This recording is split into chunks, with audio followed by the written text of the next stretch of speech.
veci, ktoré si ako gynekolog myslím, ale málo kedy ich poviem nahlas. Som doktor Kolár a v gynekológii bez obav otvárame témy z oblasti gynekológie a ženského zdravia. Úprimne a nahlas. Preventívka je pre mňa po 30 rokoch už rutina. Lenže viem, že pre niektoré ženy je to najťažší deň v roku a preto si dávam záležať pri každej jednej pacientke, a to bez výnimky. Poznám gynekológov, ktorí ešte stále hovoria, že každá bolestivá menštruácia je predsa normálna. Myslím si, že veľakrát sa nerieši aj vtedy, kedy by sa mala a riešiť dala.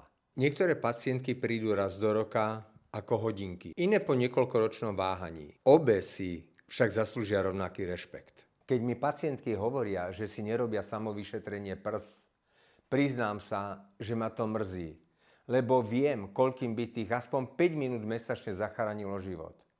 Toto sú presne tie